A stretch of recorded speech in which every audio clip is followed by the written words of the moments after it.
How's NDC been for you so far? Good conference? Yeah? All right. I'm sorry we're going to have to deal with the noise of the sweaters being handed out behind our backs here. But we've got amplification, so it's going to be fine. Who am I? I'm Hannes. I'm from Belgium. And I am the father of 3 beautiful children. And for the Danes amongst you, this may look like those are Scandinavian names. And that is correct, because I met my wife here in Copenhagen. She's also Belgian, but we met here. So, fun fact, I always love coming back to Copenhagen because of that. I'm a principal consultant at Access. Fancy title, basically means Hannes does whatever he wants, which is good. I've been a .NET backend dev since forever. That's my area of expertise. And I have been involved in many different careers through coaching, both at my company and in the community. I'm also a line breaker. Those who were here last year may have seen us play on stage. And because I do a lot of this stuff and community stuff, I've gotten a couple of recognitions from companies that appreciate what I do. Now, why am I giving this talk? Through my own career, I have always felt that there is stuff that we have to figure out the hard way. And we have to figure it out the hard way because there's no college course for it, or there's no guidance for it. And everybody is left to figure it out by themselves. And then I noticed in the people that I was coaching that they were struggling with a lot of the same questions, and they were struggling with the same problems that I may have struggled with. I learned a lot from them. I hopefully passed some of that on to some of them. And in a way, I'm still figuring things out. I'm still struggling. I'm still finding my space in this tech community. And when I was thinking of all those things, I figured like maybe I can already share the stuff that I have noticed people to struggle with and how I reason about those things. And that's what this talk is going to be all about. And in a way, this is a little bit of a weird talk for me because there is no storyline through it. It's just going to be various bits of advice, and hopefully it all clicks together a little bit at the end for you. Now, one of the other reasons that I really wanted to make this is I feel like there's a lot of pessimism in our industry at the moment. We're being told that our jobs are going to be replaced by AI. There is an economic downturn, which is causing a huge loss of jobs. It isn't as easy as it always used to be to get a job in tech, right? And some of you may be in this talk just because of that. And I sometimes feel I had to give a graduation speech for my alma mater earlier this summer. And I honestly didn't know what to tell them, because finding a job as a junior today is hard. Because we are, if you look at Gartner's hype cycle for AI, we are definitely at the peak of inflated expectations. We're thinking that it's going to do everything. All these helpers, all these AI tools, all these co-pilots, if you will, are going to replace a lot of the tedious tasks that we do. And as a junior coming into the field, I felt like those people have it hard. And I don't really believe all that messaging, because after the hype cycle, there is the reality check that comes, and then it goes to a productivity level where it becomes just another tool and just engineering. And when I'm talking to our customers, and that's maybe my first message of hope, I hear a lot of them are doing way more due diligence because of the economic downturn. I hear a lot of them are postponing projects and rethinking them. I don't hear a lot of stuff being canceled.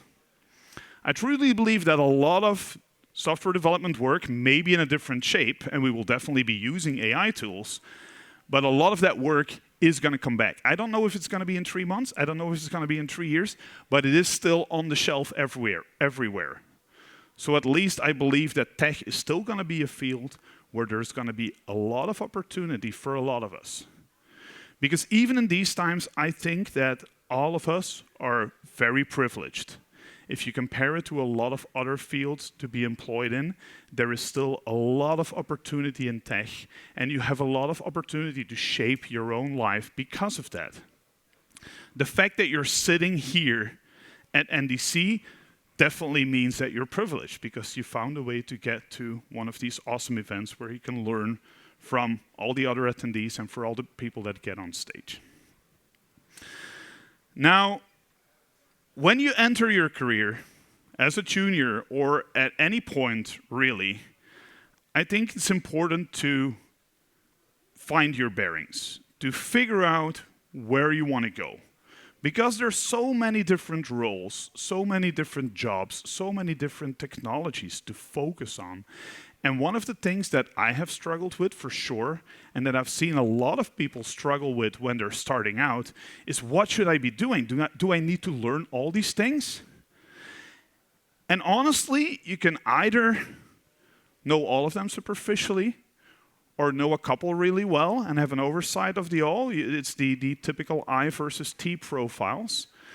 And any combination of things is probably going to work. So figure out what the role is that would make you happy, in which way that you like to contribute in a team, and start working on that. And I think a very great way of making that into a plan is thinking of where do I want to be in, let's say, 3 to 5 years. Anything longer than that does not really make sense, because you will be thinking about a time when technology will have changed, where you will have changed, where the company around you will have changed. Like everything 7 to 10 years down the line doesn't really make that much sense. If you're planning your career, look at like the midterm window, because that's enough time to meaningfully change where you are, to meaningfully evolve, and to do something about it, right? And as soon as you have that plan, you got to figure out what you need to do to get there. So it's good to have targets for yourself. And a lot of those targets might involve learning new things. It also might mean switching employers to get to certain jobs, to get to certain roles, to do things and reach things and learn things and put things together. But it's good to make them explicit for yourself. And there's enough literature out there on how to do that. Setting SMART targets is one way to do it. But also, if you have your bearings, it becomes a lot easier to think about which targets you should be setting for yourselves and which opportunities you may just let slide. Because as I said, we're privileged. We have a lot of opportunity, which means a lot of stuff is going to come our way, and you may be tempted to say yes to everything.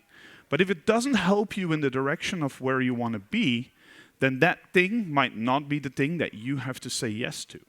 And it's very good to have that puzzle a little bit laid out in front of you.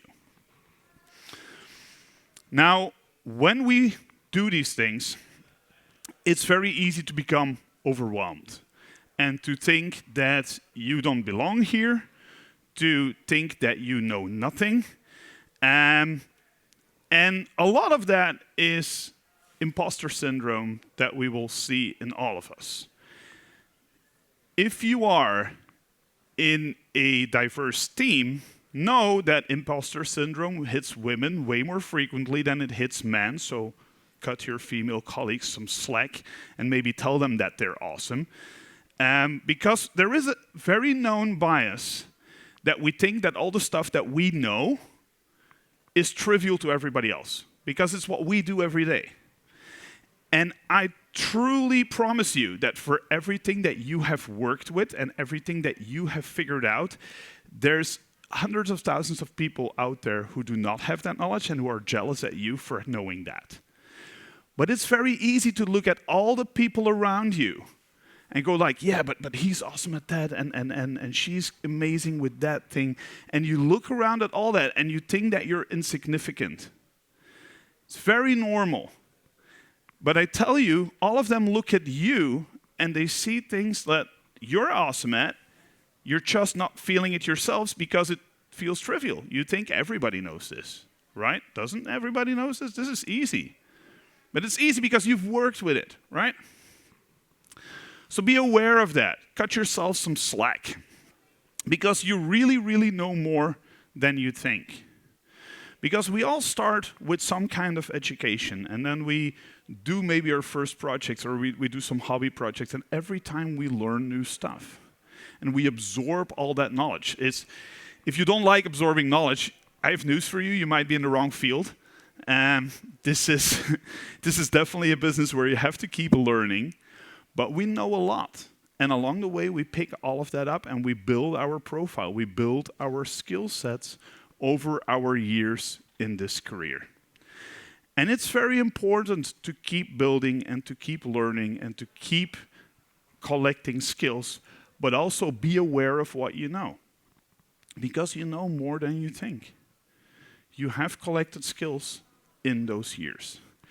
And one of the ways to get a better frame of reference when you're doing a career is find somebody who will act as a mentor.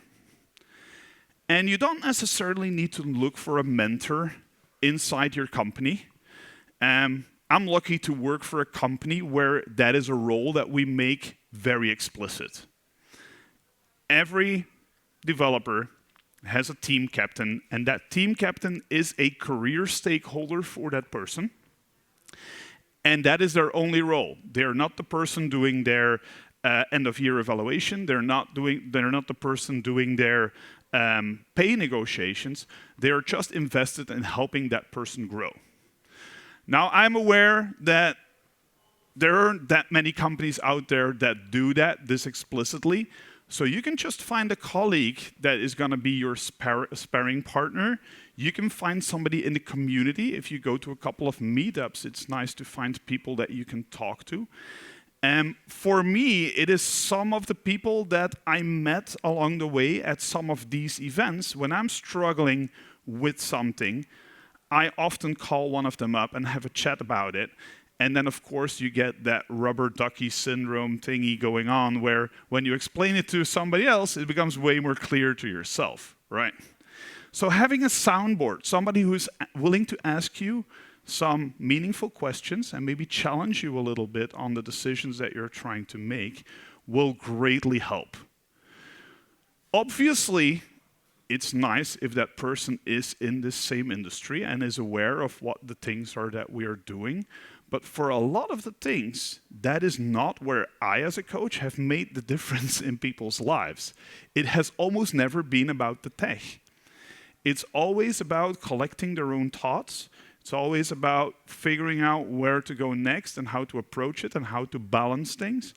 So your mentor could be your spouse, maybe, or somebody around you in your family or your circle of friends, but it's good to have somebody to talk to when you're making hard decisions. Now, one of those hard decisions is choosing where to work and what to work on, right? And I haven't figured out what the magic recipe is, but there's a couple of things that I feel are important when you're trying to decide that. And the first thing is, work on something that you care about. Because you're going to spend a lot of time on your job. You're going to have to get out of bed every day to do it. If it is not something you're passionate about, it's going to be hard to keep it up. It'll be a lot easier if you're working on something that you care about. And then you can say, yeah, but the money's good. But like earning more money has a very, very limited duration of happiness. Like for a few months, it's nice that you make a little extra money, and then the job just sucks. And that will always outweigh the extra money in your own well-being. And your own well-being is something that you do have to care about.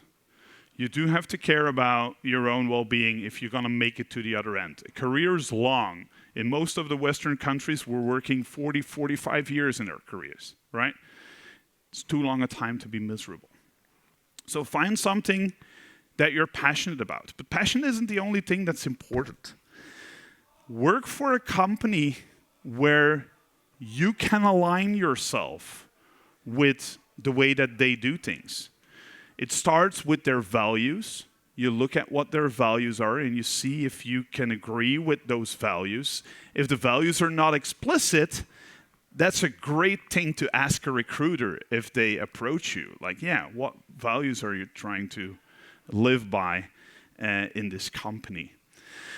And then see if your role that fits into those values is something that you would align with personally. Because let's say that you work for a software development team and they're hiring you to work on an online gambling platform. Maybe you have family members that have suffered through online gambling, then that may not be the job. It may not align with who you are and what you want to do. So I think those are existential questions that you should really ask before you get in a certain job. Because you will eventually be miserable. Now, if you find something that you're really passionate about and that you align with, it's really, really easy to really overdo it and to work way too hard. And the advice that I want to give you there is no employer is worth your well-being. Like, you have to come first.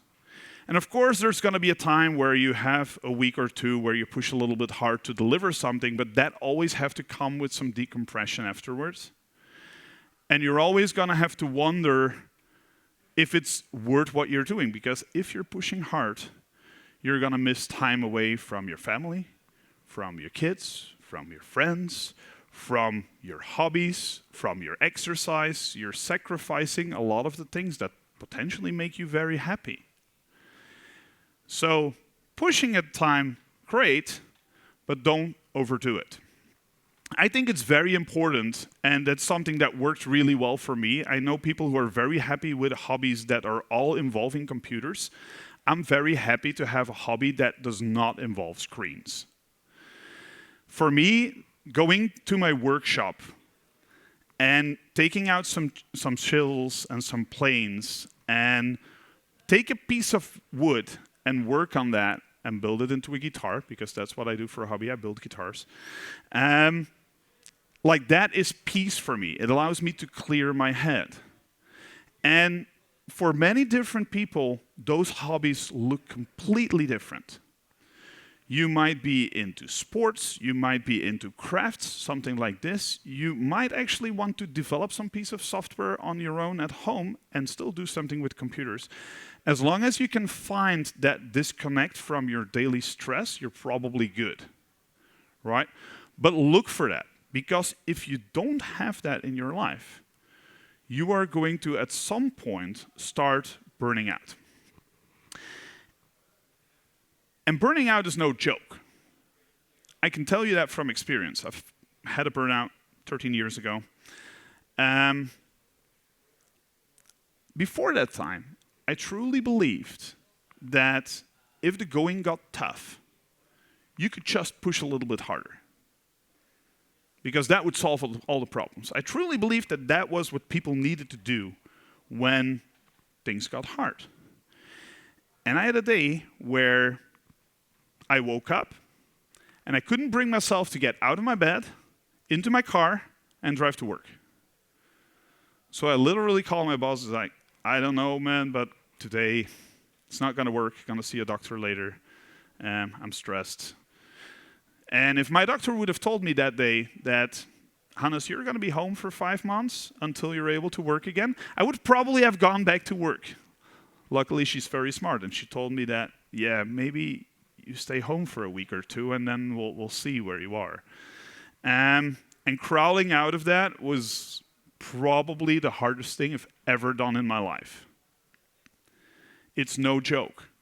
The thing you want most in the entire world is to just be able to pick up and start pushing again. It's the only thing you want, but you can't do it. It just doesn't work. It made me a way better coach to go through this, because I now recognize symptoms in people and I can hopefully prevent people from going through this. But I do not recommend the experience to any of you. So if you feel symptoms, talk to people and figure out where you can find your happiness and your disconnect again so that you don't reach that point in your life. It's very common in tech. It's very easy to take your work home with you, either by keeping thinking about it or by opening your laptop again in the evening. It's very easy to do that. So, that wasn't as lighthearted as the rest of this, was it? Yeah? But at least I think it's valuable to keep that into account. Something more lighthearted, compensation. Compensation is one of those things that gets talked about in a, I think, one-sided way in our industry. We are told to switch jobs when the money is not good. We are told that we need to have a top-tier salary. And I can understand, like, you need money to run your family. That's not up for discussion. But companies compensate people in different ways. Part of that is your paycheck, obviously. But a lot of it could also be extra benefits if you are mentored well, if you get a generous training budget, if you get a lot of nice paid time off. All those things are compensation. And roughly taken, and sadly, we live in a capitalist society, so a lot of companies have the goal to make as much money as they possibly can. But if you have a company that means well with its people, it can only spend its money once. So if you are after a top-tier salary, know that you're going to be sacrificing maybe a little bit in other areas. If you have a company that really cares for their people and gives you a lot of paid time off and gives you a lot of training, then your salary might be a little lower, but in the end, you will be growing much faster, which is also valuable. Because I think that especially in the beginning of a career, we should not be optimizing for compensation. I've coached people who have left our payroll to become independent or to chase that highest paycheck whenever I saw them back 3, 4, 5 years later. I saw that their careers often stagnated because they optimized for that one thing. They optimized for getting the most amount of money in their bank account that they possibly could. Whereas they had been overtaken by people who had kept investing in their growth and who made it way further in the same amount of time. Those now had intrinsic value that people were willing to pay for, right? So, especially in the beginning of your career, I would advise you to find a place where you can learn a lot, where you can grow a lot, where you have career opportunities, maybe where you're even allowed to move laterally into different roles and try out some things. And one of the important things is build a network. Connecting with every person that you ever worked with or talked with or whatever becomes very, very important. And at events like these, like the discussions that happen in the hallway, are often very valuable as well. You might meet somebody who's in the same field, in the same city as you. You go to a meetup together, and eventually you end up learning a lot. Now, the reason that I say do that first is because it builds the value of you as an employee, as a contractor, as a consultant. You're building up the value that people are willing to pay for. If you can do a lot of things, if you know a lot of people, if you can connect people with each other, like that's valuable. And if you have that value, it's always going to be easy to move to another place, because there's always going to be somebody who is willing to pay for that. On the other hand, if you optimize for compensation in the beginning of your career, and I'm exaggerating this, but you might end up in a golden cage. Because if you job hop 3 times without learning much, and you have this nice salary, but you didn't learn anything along the way, it's going to be almost impossible to get that same salary somewhere else. And because you've been optimizing for salary, you probably ended up in a place where the other forms of compensation, like training and coaching and mentoring, are not that high a priority. So you're going to be stuck in a well-paid job with no real outsides in the future. And especially in the beginning of your career, this is something you have to keep in the back of your head. Where am I going to draw that balance for myself? And it's not always black and white, right? You can still get a very good salary at a company that does allow you to grow. You can balance it after you've built some skills. You can also decide, like, I'm going to work really hard for this crap company for a few years, but it's going to earn me my home renovation. There's trade-offs, but you have to be aware what you're trading and in which way. I honestly believe that every employer should invest in their people. Because especially in tech, like, the people are the true capital. It's why I also am really pissed off. It's one of the telltale signs when you look at employers is whether they're willing to give you a good machine to work on.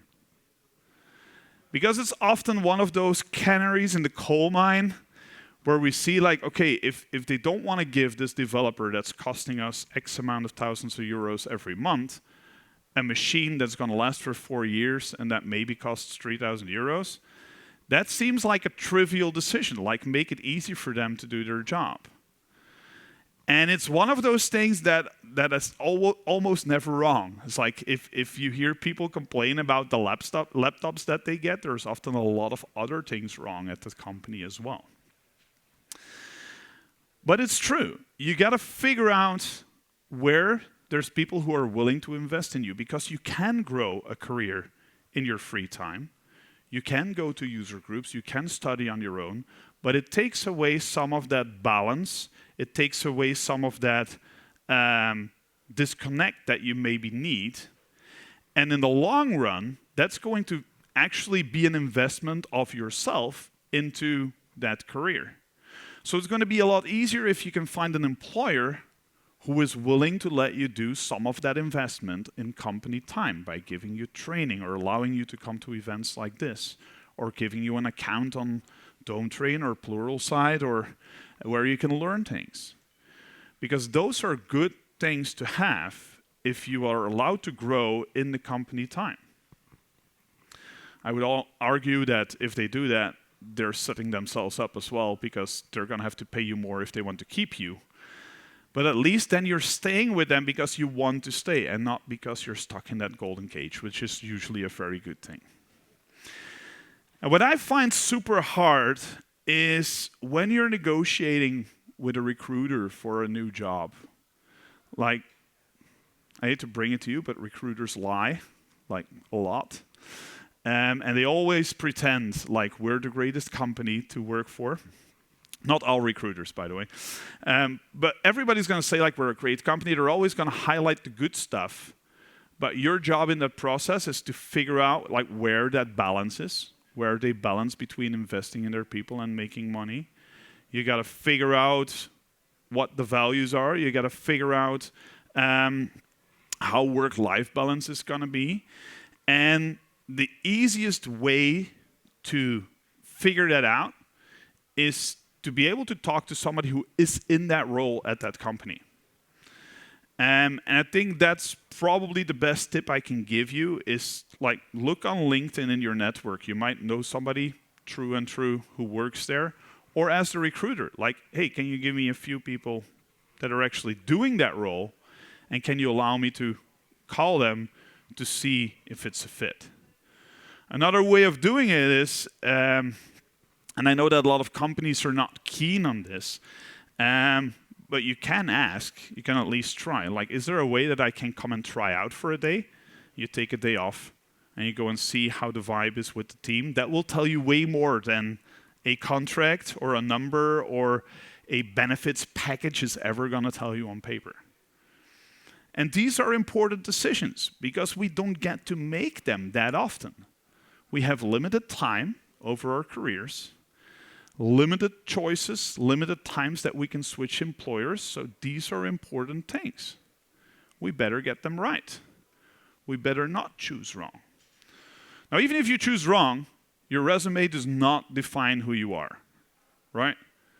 I have a year that I've done sales on my resume where I didn't write any code. That wasn't a job for me, by the way. But there's your resume does not really define you. Your passion will define you, and your willingness to grow will define you. And whether you can contribute something to an organization, that's the things that people will be looking for. So if you have a resume where you have switched employers every 18 months, definitely somebody will have questions about that. If the explanation is good, that's fine. If the explanation is, I was looking for more money every time, then people are going to be very cautious in proceeding with the hiring process. But the resume by itself doesn't mean much. I've seen resumes of people that have taken time off to parent, to care for their sick family members. I have seen resumes where people went into a different industry, as far as cooks, and then coming back to tech. When I'm at the side of the hiring table where I'm interviewing somebody, I'm looking for where is the passion? Where can I see the sparkle in their eyes light up? I'm always going to try and look for that. If I can find that, then it's great. Then I know what they care about. If that aligns with what we need, then we can talk, right? Now, also on your resume, life happens. You buy a house, you get kids, people become sick, stuff doesn't go as planned the whole time. So cut yourself some slack. Because you may have made that 3-year plan. If one of your kids gets sick, all of that can go out the window tomorrow, right? Because there's always stuff that is going to derail you. And I always try to figure out, what can I still do? And then that becomes the new target. And if you can keep moving in the right direction, although very slowly, you're still making progress and you're still getting closer to where you want to be.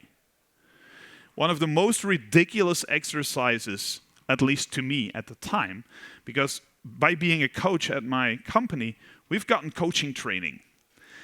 And a lot of the people that we made coach at the time, because it was a new role at the company, were people like me, people who are very result-focused. You tell them where we go, and they just flip a switch and let's go. And the trainer was trying to tell us, okay, if you're coaching somebody who isn't sure where they want to go, visualize it. Let's say that you are now here, and this means that we have not realized the goal at all. It's 0, right? And then you physically walk to the other end of the room, and you describe what a 10 is. 10 is I've completely reached my goal. Everything has worked out. And then you figure out, where am I on this journey? Because you've already maybe done some of this. So I'm on 3. I'm on 3, okay. And then you ask them, what would it mean for you to take one step over there? Go to the next number. Do that. And all of us were immediately that doesn't work. How could that work?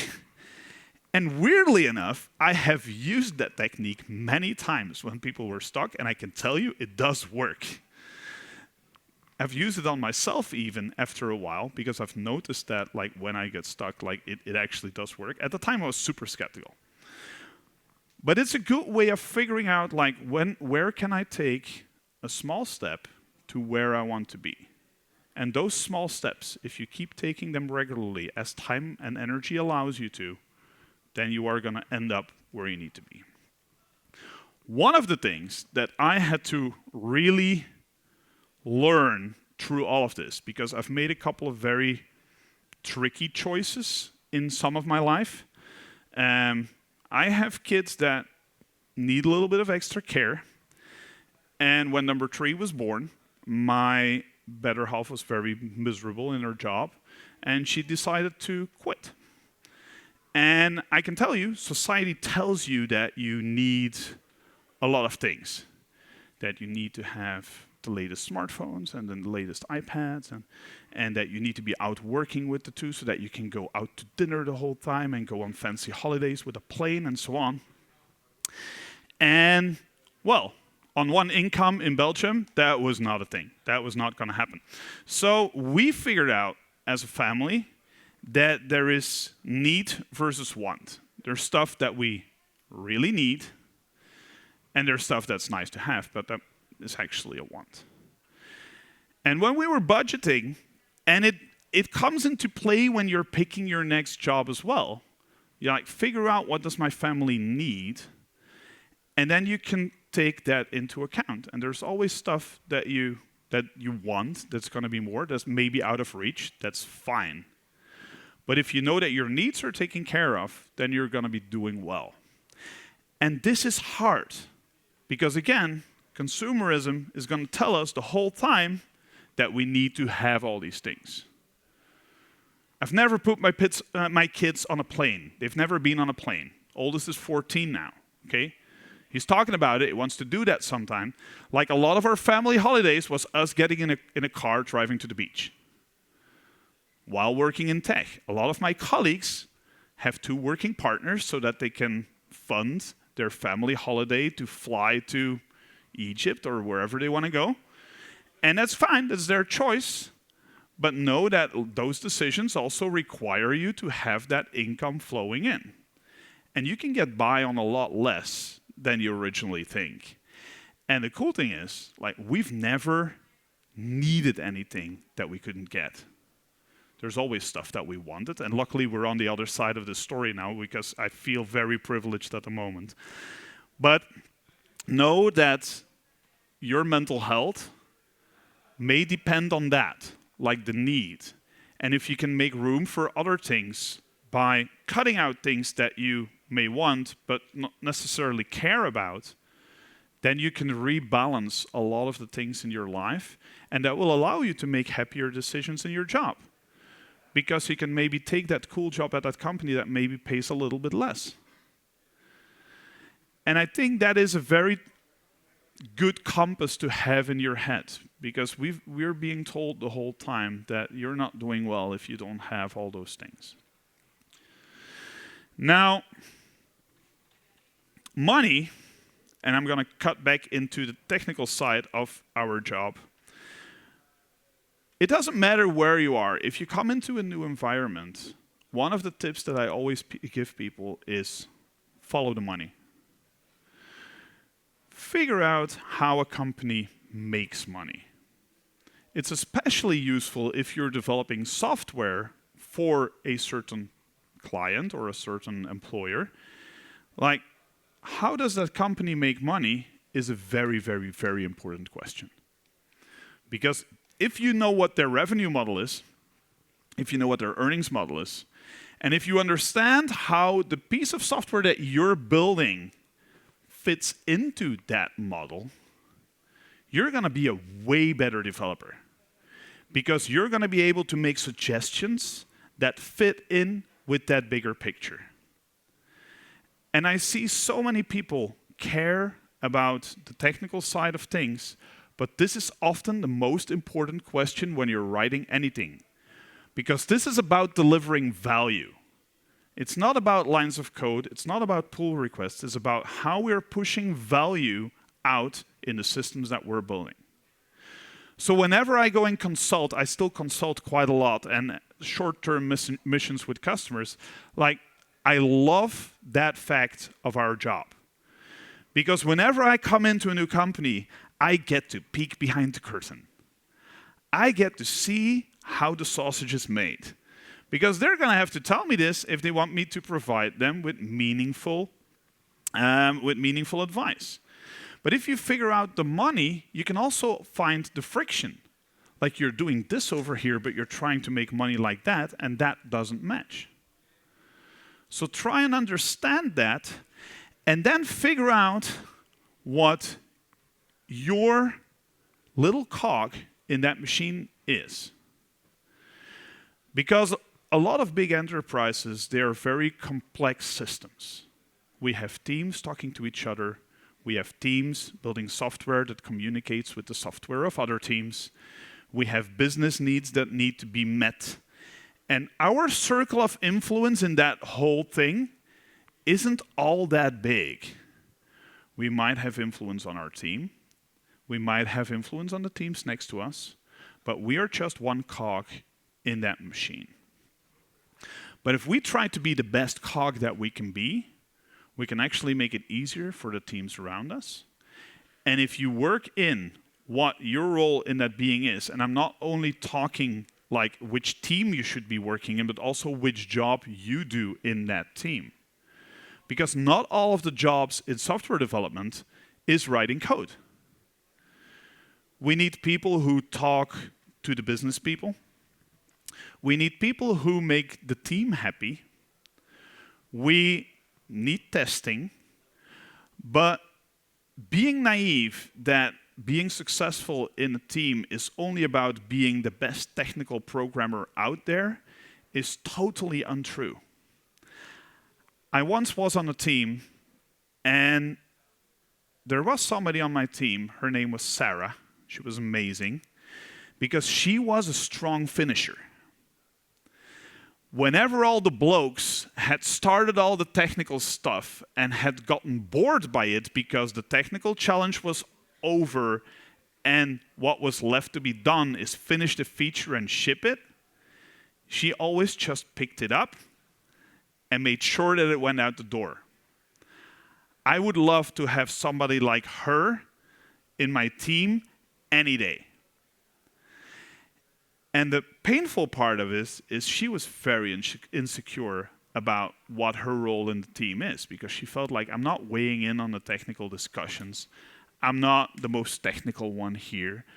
And at some point I sat her down and I told her, like, look, you make everybody around you feel good because you make sure that they don't fail because you pick up their slack. And you are the one who has delivered the most stuff, like finished the most stuff, like the last half year or so. Like, you're my MVP on my team. It took many conversations for her to believe that. But there are different ways of doing things, and you don't have to be the technical architect to be valuable in the team. Figure out how you contribute to pushing out that value. And it may be that your passion is figuring out what the business problem is. Then make sure that you are in an analyst or product owner role where you can be the liaison between the technical team and the business. It could be that you care about quality and about delivery, and then you can maybe go into QA or DevOps or all that sort of stuff. There are many different cogs in a watch's movement, and all of them mean something. They all do something very different, but together they make sure that the movement works. And I would say this is a mistake I've made myself, that technology isn't all that important. And I'm going to clarify, because of course we're doing technical jobs, and being able to deliver something technical is kind of why we're here. But I once made a switch that wasn't the smartest one. I was working for a team that was working, I was still very junior at this time, that was working with old technology. Like a framework that was a few years old, some outdated dependencies. We had the previous version of Windows as a corporate policy. And I felt like, we're working on this old tech. This is not what I should be doing. I should move somewhere where we're on the cutting edge. And I'm sure that a lot of you recognize that feeling or are having that feeling at the moment. So I switched. I switched to a company where they were using the latest tech. And very quickly found out that everything else was worse. The way they collaborated as a team was worse. The way that they dealt with code quality was worse. The way that they talked to their business was worse. And after a while, I found myself longing to be back in that other organization, because at least there, we were working together very productively. We had very good test coverage. We were talking to the business about what the real problems were. We actually had one of the best project managers. I know that project managers get a bad rep, but that was one of the best project managers I ever worked with. This was somebody who kept all of the crap away from the team, kept us on the ball, kept us focused on what we were supposed to deliver, and it was great. We did very complex stuff there, but it was on an old framework. And I think I learned more there than on the team where we were working with the latest tech. So know that when you're moving around and when you're making choices, there is more than the version of the framework that you're going to be working on. One of the things in that same area is we tend to go to events like this, and we tend to look at people who are successful in delivering complex things. And we tend to look at the Netflixes and the Spotifys, and we look at the way that they solve problems, and we feel like we need to be doing the same thing when we are successful.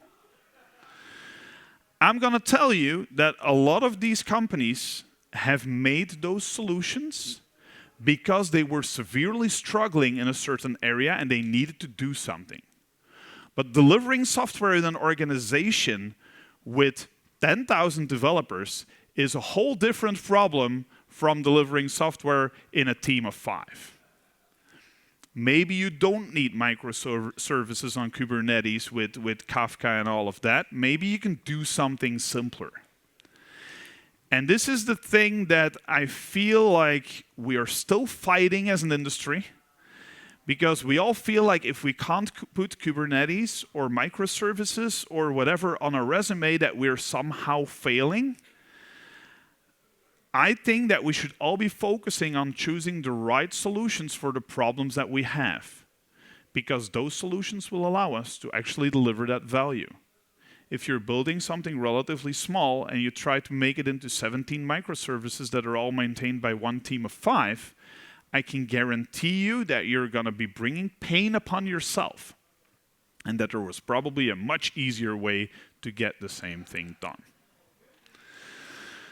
Now,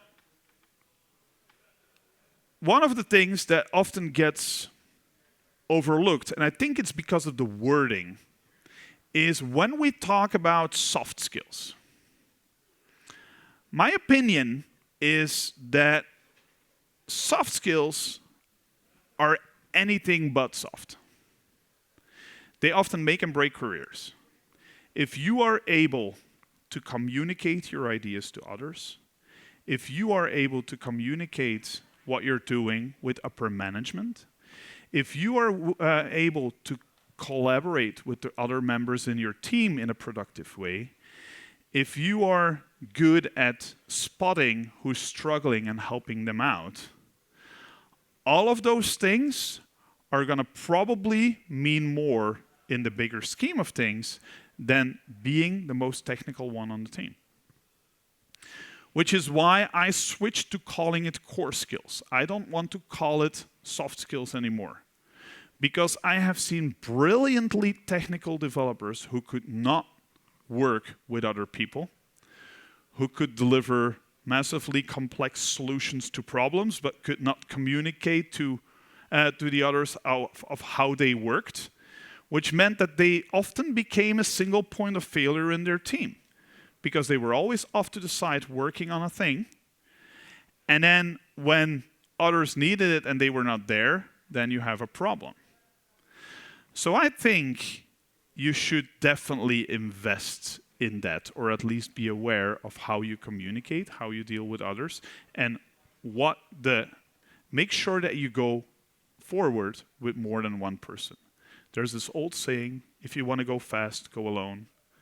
If you want to go far, go together. I think that is true for software development. I think it is very much a team sport, writing readable code for others, deciding how you're going to structure your code together so that you have a plan on how we're building this thing, making sure that all of the requirements are clear and documented. All of that requires a lot of communication. And I think that that's definitely something you have to work on. One of the fun ways of figuring out what's going on is be the volunteer who fixes problems. I think this is something that has served me so well in my career. Like, production is on fire. Who wants to take a look at that? Like, my hand was already in the air. Because those are always the days that you learn something. But there are also the days where you figure out where the pain is. And if there is pain in a team, whether it comes from communication problems or whether it comes from technical problems or from the way that we do our testing or our delivery or whatever, like when something goes wrong is when the pain becomes really clear. If you figure out where the pain is, you can do something about it. Your team will love you for that. So whenever there are problems, being on the investigating squad is usually one of the places where you can A, learn a lot, and B, take away pain for others around you. Both very, very valuable things to do.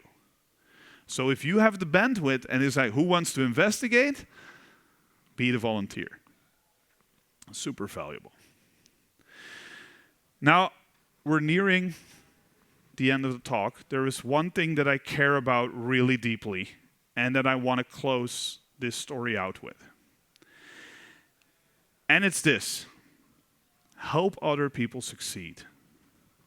Because careers and jobs are often not a zero-sum game. If you help somebody else succeed, you are not subtracting from your own value. If you teach something to somebody else, you are not making yourself worse. Often, by teaching something to someone, you structure your own thoughts and you grow yourself. Because they will ask questions that you maybe didn't think about. It's the most rewarding thing that I have done, and you can do this on very many levels. Helping your colleague fix a bug, getting the junior in the team on the way with their first feature delivery, actively mentoring people, giving talks in the community, getting to a conference stage and doing this. Like, there are so many ways that you can uplift other people, and it never, never subtracts from your value. If anything, it makes you more valuable. Because you become a catalyst. You become valuable to organizations, you become valuable to communities, and it is the best thing ever. The problem with this is your feedback cycle is very long, and we as developers are not used to that. We are used to hitting run and seeing what we did like instantly. When you work with people, feedback loops are months at best, years typically. But when you do this for a long time and you see the people that you invested maybe just a little bit of energy into, but you see them succeed and you see them grow, I guarantee you that is giving me, and that's what gets me out of bed in the morning. That's what I live for. That's what I do. Could be different for you, but just be aware that by helping somebody else, you're not really diminishing your own value ever, right? It makes you better. So that's the last thing I wanted to give to you. One more thing, don't forget to enjoy the journey, because it's good to have goals and it's good to be going somewhere, but look out the window around you. Enjoy the projects that you're working on, enjoy the people that you spend time with, enjoy the things that you are able to deliver for your businesses as you do all these things. Because, as I said, your own well-being throughout all of this should be your first priority. Because if you're not feeling well, you can't do any of this, right? That's all I wanted to tell you today. Anybody have any questions? No? Then it's lunchtime. I hear there are hoodies.